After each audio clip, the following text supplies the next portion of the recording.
السلام علیکم ورحمۃ اللہ وبرکاتہ. کیا حال ہے سب کا؟ الحمدللہ. نحمده ونصلی علی رسولہ الکریم.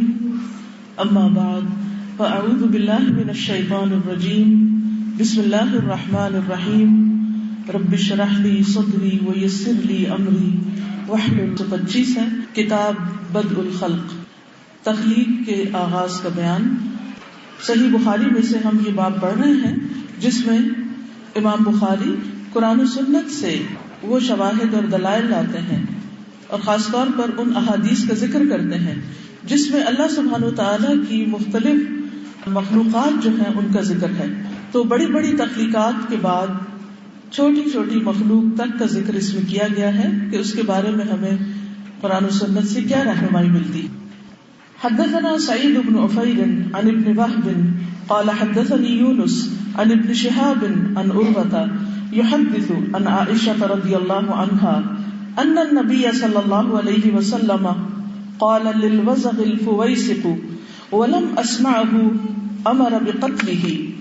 وزعم سعد بن أبي وقاص أن النبي صلى الله عليه وسلم أمر بقتله. حدثنا سعید بن عفیر. امام بخاری کہتے ہیں کہ ہم سے سعید بن عفیر نے حدیث بیان کی. ان کا اصل میں نام تھا سعید بن کثیر بن عفیر بن مسلم، یعنی عفیر ان کے دادا کا نام ہے. اصل میں یہ مصر سے تعلق رکھتے ہیں. امام، حافظ، علامہ، علم اخبار میں ماہر اور ثقہ تھے. ان کی کنیت ابو عثمان ہے اور علم کے سمندروں میں سے تھے. کان ثقۃ اماما من بحور العلم. یحییٰ ابن معین نے ان کے بارے میں کہا ہے کہ میں نے مصر میں 3 عجائبات دیکھے، 3 عجیب چیزیں دیکھی. دریائے نیل، احرام مصر اور سعید بن عفیر.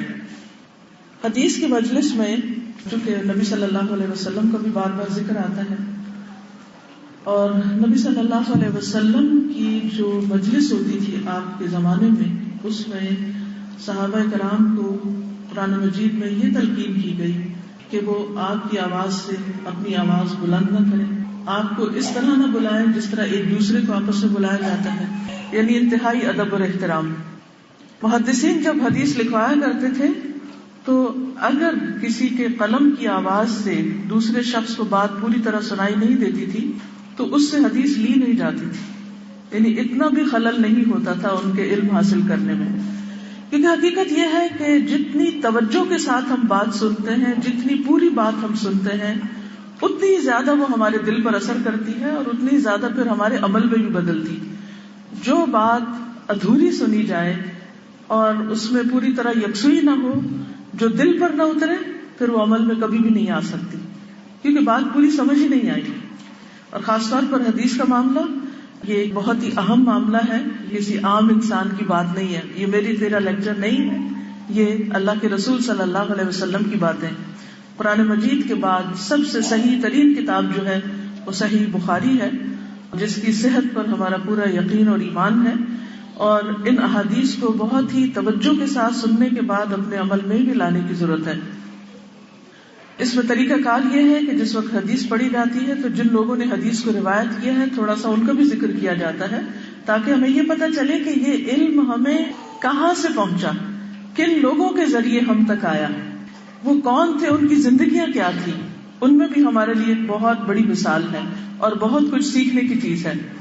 تو امام بخاری کے استاد ہیں یہ سعید بن عفیر جو ہیں، اور یہ علم کا سمندر تھے اور یہ اللہ کی عجیب نشانیوں میں سے ایک نشانی تھے، جن کے بارے میں یحییٰ ابن معین کہتے ہیں کہ مصر میں نے 3 عجائبات دیکھے. ابو سعید بن یونس کہتے ہیں کہ سعید لوگوں میں انساب کو اور ماضی کے حالات کو اور عرب کی لڑائیوں یعنی ان کی تاریخ کو، ان کے دنوں کو سب سے زیادہ جاننے والے تھے اور وہ ان تمام علوم میں عجیب تھے. اس کے ساتھ ساتھ وہ ادیب تھے، فصیح اللسان تھے، اچھا بیان کرنے والے، حاضر حجت یعنی فوری طور پر دلائل پیش کرنے والے تھے. ان کی مجلس میں کوئی بیزار نہیں ہوتا تھا، بور نہیں ہوتا، جسے آج کی زبان میں ہم کہتے ہیں نا کہ بور ہو گئے، تو ان کی مجلس میں بیٹھ کر کبھی کوئی بور نہیں ہوا. اور ان کا پورا علم نچوڑا نہیں جا سکتا تھا، یعنی انسان پوری کوشش کے باوجود بھی سب کا سب ان سے نہیں لے سکتا تھا. ان کے پاس اتنا زیادہ علم ہوتا تھا یا جو ان کا بیان ہوتا تھا وہ اتنا زبردست ہوتا تھا کہ لوگ سب کچھ ضبط نہیں کر سکتے تھے. یہ 23 شعبان 226 ہجری کو جب رمضان میں 7 دن باقی تھے اس وقت یہ فوت ہوئے، یعنی یہ جو حدیث روایت کرنے والے ہیں. اور اس حدیث کو حضرت عائشہ رضی اللہ تعالی عنہا رسول اللہ صلی اللہ علیہ وسلم کی زوجہ محترمہ روایت کرتی ہیں ان النبی صلی اللہ علیہ وسلم کہ نبی صلی اللہ علیہ وسلم نے قال فرمایا للوزغ چھپکلی کے بارے میں یا گرگٹ کے بارے میں. گرگٹ بڑا ہوتا ہے، اسی کی نسل سے ہوتا ہے ریپٹائلز کی، اور چھپکلی جو گھروں میں عام طور پر آپ دیکھتے ہیں جس کو لیزرڈ کہتے ہیں آپ، کیا ہے وہ؟ الفویسق فاسق جانور ہے. فاسق کا لفظ جو یہ فسق سے ہے اور فویسق اسی کی تصویر ہے. فاسق اس کو کہتے ہیں جو اپنی حد سے بڑھ جائے. کچھ جانور ایسے ہوتے ہیں کہ جو آپ کے آس پاس ہوتے ہیں لیکن وہ اپنے کام سے کام رکھتے ہیں، آپ کو تکلیف نہیں دیتے، آپ کو کاٹتے نہیں ہیں، آپ کے اوپر حملہ آور نہیں ہوتے، آپ کو نقصان نہیں پہنچاتے. مثال کے طور پر چڑیا ہے، بلی ہے، یہ چیزیں عام طور پہ گھروں میں آپ کے آس پاس دکھائی دیتی. مرغی ہے، تو یہ وہ جانور نہیں ہے کہ جو آ کے آپ کو کاٹیں گے یا آپ کو نقصان دیں گے. لیکن چھپکلی ان جانوروں میں سے ہے کہ جو نقصان دہ ہیں. وَلَمْ أَسْمَعْهُ أَمَرَ بِقَتْلِهِ میں نے ان سے سنا نہیں کہ آپ نے اس کو قتل کرنے یعنی مار ڈالنے کا حکم دیا ہو. وَزَعَمَ سَعْدُ بْنُ أَبِي وَقَّاصٍ اور سعد بن ابی وقاص کا خیال یہ ہے ان النبی صلی اللہ علیہ وسلم کہ نبی صلی اللہ علیہ وسلم نے امر بقتلہ اس کے قتل کرنے کا حکم دیا، اس کو مار ڈالنے کا حکم دیا. اگلی حدیث بھی اس سے ملتی جلتی ہے. حدثنا صدقة بن الفضل اخبرنا ابن عیینة حدثنا عبد الحمید ابن جبیر ابن شیبة عن سعید ابن المسیب ان ام شریک اخبرته ان النبی صلی اللہ علیہ وسلم امرها بقتل الاوزاغ. صدقہ بن فضل کہتے ہیں، یہ امام بخاری کے استاد ہیں، اور اس حدیث کو ام شریک نے بیان کیا ہے. یہ بھی ایک خاتون روایت کر رہی ہیں. پچھلی حدیث کس نے روایت کی؟ حضرت عائشہ رضی اللہ تعالی عنہا نے، اور یہ ام شریک نے روایت کی. اس سے کیا بات پتہ چلتی ہے کہ علم کے ہم تک پہنچنے میں خواتین کا بھی ایک بہت بڑا کردار ہے. انہوں نے بھی نبی صلی اللہ علیہ وسلم سے علم حاصل کیا، احادیث سنی، اور صرف اپنے تک نہیں رکھی، ان کو جو کا تو آگے روایت کیا، بیان کیا، اور پھر ان کی سند سے وہ ہم تک پہنچا. ہمیں بھی اپنے مرنے سے پہلے زندگی میں کوئی ایسا کام کر جانا چاہیے کہ جو ہمارے لیے بھی صدقہ جاریہ بنے. تو علم کا سیکھنا اور اس کا سکھانا اور اس کو پروموٹ کرنا اور اس کی نشر و اشاعت میں کسی بھی قسم کا حصہ ڈالنا، یہ ان کاموں میں سے ہے جو مرنے کے بعد بھی انسان کو فائدہ دیتے رہتے ہیں. کچھ کام ایسے ہیں جو ہم صرف اپنی زندگی میں خود کر سکتے ہیں، لیکن جب ہم مر جاتے ہیں تو پھر وہ ہمارے لیے کوئی بھی نہیں کر سکتا. جیسے ہماری نماز کوئی نہیں پڑھ سکتا، ہمارے لیے قرآن کوئی نہیں پڑھ سکتا. لیکن وہ علم اگر ہم کسی کو سکھا جائیں، مثلا قرآن پڑھنا آپ نے سکھا دیا یا اس میں آپ نے کسی قسم کی اپنی جان مال سے مدد کی، تو وہ آپ کے مرنے کے بعد آپ کے لیے صدقہ جاریہ بن سکتا ہے. تو بہرحال ام شریک جو ہیں یہ ایک صحابیہ ہیں، اور ان صحابیہ کا بھی بہت بہترین قصہ ہے، بہت ہی زبردست ان کی فضیلت ہے. ان کا اپنا نام جو تھا وہ غزیہ تھا، غزیہ بنت جابر بن حکیم. اور ابن عباس ان کے بارے میں کہتے ہیں کہ جب یہ ابھی مکہ میں تھی تو اسی وقت یعنی اول دور میں ہی مسلمان ہو گئی تھی، اور یہ خاموشی کے ساتھ قریش کے گھروں میں جا کر ان کو تبلیغ کیا کرتی تھی، ان کی عورتوں کو. اب اس سے بھی آپ کو عورت کا کردار پتہ چلے گا. یعنی خود مسلمان ہوئی اور ساتھ ہی ان کو یہ فکر لگ گئی کہ میں اوروں کو کیسے مسلمان کروں. تو یہ گھر گھر جاتی تھی اور عورتوں کے پاس بیٹھ کر، جو کہ کافر تھی اس وقت کی مشرکین مکہ کی عورتیں تھیں، ان کو اسلام کی دعوت دیتی تھی اور انہیں اسلام میں رغبت دلاتی تھی. تو ان کا یہ کام جو تھا وہ سب کے نوٹس میں آ گیا کہ یہ تو بڑی خطرناک خاتون ہے، یہ تو ہر ایک کو مسلمان کرنے کی فکر میں ہے اور ہمارے گھروں میں فساد پھیل رہا ہے ان کے خیال میں. حالانکہ وہ تو اصلاح ہو رہی تھی، لیکن اس دور میں بھی اور آج کے دور میں بھی بہت سے لوگ اصلاح کو کیا قرار دیتے ہیں؟ فساد اور بگاڑ قرار دیتے ہیں. تو بہرحال جب انہیں پتا چلا تو انہوں نے ان کو پکڑ لیا، قید کر دیا. دیکھیں مکہ میں ایک خاتون اول دور کے اسلام میں تبلیغ کرنے پر قید ہوتی ہیں. پکڑ لیا اور کہنے لگے کہ اگر تمہاری قوم نہ ہوتی، تمہارے پیچھے تمہاری سرپرست نہ ہوتی تو ہم تمہارے ساتھ ایسا اور ایسا کرتے، یعنی تمہیں ختم کر دیتے، لیکن ہم تمہیں کچھ دن کے بعد واپس کر دیں گے. تو بہرحال کہتے ہیں کہ انہوں نے مجھے ایک اونٹ پہ سوار کیا اور مجھے ساتھ لے چلے، اور 3 دن تک انہوں نے مجھے کھانے پینے کے لیے کچھ نہ دیا، پینے کو بھی کچھ نہ دیا. اور ساتھ ہی یہ تھا کہ ایک جگہ اترے اور مجھے یہ سخت دھوپ میں، گرمی میں سورج کے نیچے کھڑا کر دیتے. یہ اذیت، یہ تکلیف وہ کس کے لیے برداشت کر رہی؟ اسلام کے لیے، یعنی اتنی شدید قسم کی تکلیف.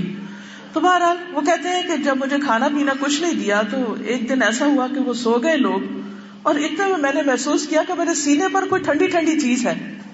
میں نے دیکھا تو وہ پانی کا ڈول تھا، تو میں نے اس میں سے پانی پیا. یہ دیکھیں اللہ تعالیٰ کیسے اپنے بندوں کی غائبانہ مدد کرتے ہیں. یعنی جب سارے سہارے ٹوٹ جاتے ہیں، جب انسان منہ موڑ جاتے ہیں اور انسان کا اللہ سبحانہ تعالیٰ پر توکل ہوتا ہے، تو اللہ تعالیٰ کس طرح بندے کی مدد فرماتے ہیں. تو کہتی ہے کہ میں نے اس ڈول سے پانی پیا، اور جب میں تھوڑا پی چکی تو ڈول اوپر اٹھ گیا، پھر اس کے بعد دوبارہ نیچے آیا، پھر میں نے پیا، پھر اٹھا، پھر آیا، پھر میں نے پیا. اسی طرح میں نے کئی بار اس ڈول میں سے پانی پیا، اور پھر اس کے بعد میں نے اس کو اپنے جسم پر بھی بہا دیا. تو لوگ جب سو کر اٹھے تو انہوں نے شک کیا کہ شاید یہ قید سے آزاد ہوگی جن بندروں میں اس کو باندھا ہوا تھا، اور اس نے ہمارا پانی پی لیا اور نہا بھی لیا. تو اس نے کہا کہ نہیں، میں نے تمہارا پانی استعمال نہیں کیا. تو بڑے حیران ہوئے کہ یہ کیا قصہ ہے، اور انہوں نے فوراً اپنا پانی کی ڈول وغیرہ اور چیزیں چیک کی تو پانی ان کا تو صحیح سلامت تھا، لیکن اس کے سارے جسم پر پانی تھا، تو یہ پانی کہاں سے آیا. تو اس پر وہ تھوڑے حیران پریشان ہوئے اور کہنے لگے کہ اس سے یہ پتہ چلتا ہے کہ اس عورت کا دین سچا ہے، اور اس بات پر وہ سب مسلمان ہو گئے. اور یہ ایک عورت کی استقامت تھی کہ جو تکلیفیں اٹھا کر بھی اپنے دین سے نہیں پھری. آپ دیکھیے کہ اگر ایک دن ہمارا کھانا لیٹ ہو جائے یا ہماری مرضی کا کھانا نہ ملے تو ہمارا موڈ کیسے خراب ہوتا ہے. اور بھوکا رہنا تو دور کی بات، میرا نہیں خیال کہ آج تک ہم میں سے کسی نے بھی اپنے دین کے پڑھنے یا پڑھانے میں کوئی بھوک کاٹی ہو یا کوئی تکلیف اٹھائی ہو. تھوڑی بہت بھی تکلیف ہوتی ہے تو ہم اس پر بھی ہائے ہائے کرنے لگتے ہیں. تو یہ ہے وہ لوگ جن کی قربانیوں سے دین ہم تک پہنچا ہے، اور انہوں نے ہمارے لیے روشن مثالیں قائم کی ہیں. بہرحال یہ اسلام کا ایک بہترین چراغ ہے اور بہترین نمونہ ہے. انہوں نے یہ حدیث بھی بیان کی، اور اس حدیث میں یہ بتاتی ہیں کہ نبی صلی اللہ علیہ وسلم نے امرہا، ان کو حکم دیا تھا، بقتل الاوزاغ، چھپکلیوں کو مارنے کا، یعنی چھپکلی کو مارنے کا حکم دیا. اب آپ دیکھیے کہ چھپکلی کو کیوں مارا جائے، اس کی کیا وجہ ہے. اس بارے میں ہمیں کچھ اور احادیث سے بھی بات پتہ چلتی ہے. صائبہ ایک باندھی تھی، یعنی غلام عورت تھی، فاقیہ بن مغیرہ کی آزاد کردہ باندھی تھی. کہتی ہے کہ ایک مرتبہ میں حضرت عائشہ کی خدمت میں حاضر ہوئی تو میں نے ان کے گھر میں ایک نیزہ رکھا ہوا دیکھا. میں نے ان سے پوچھا کہ اے ام المومنین، آپ اس نیزے سے کیا کرتی ہیں؟ انہوں نے فرمایا کہ یہ چھپکلیوں کے لیے رکھا ہوا ہے اور میں اس سے انہیں مارتی ہوں.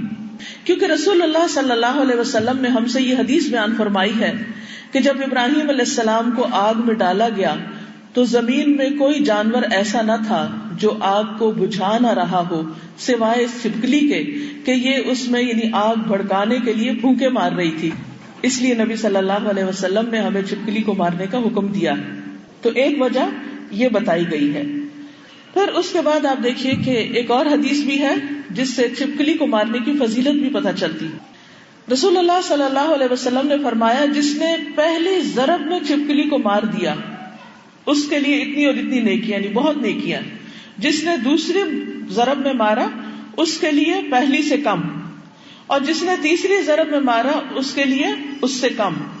اچھا، پہلی ضرب میں کیوں مارنے کا؟ کیونکہ ایک تو یہ کہ جب کسی جانور کو ایک ہی ضرب میں مار دیا جائے تو تکلیف کم ہوتی ہے، بجائے اس کے کہ مار مار کے مارا جائے اور اس کی جان نکالی جائے.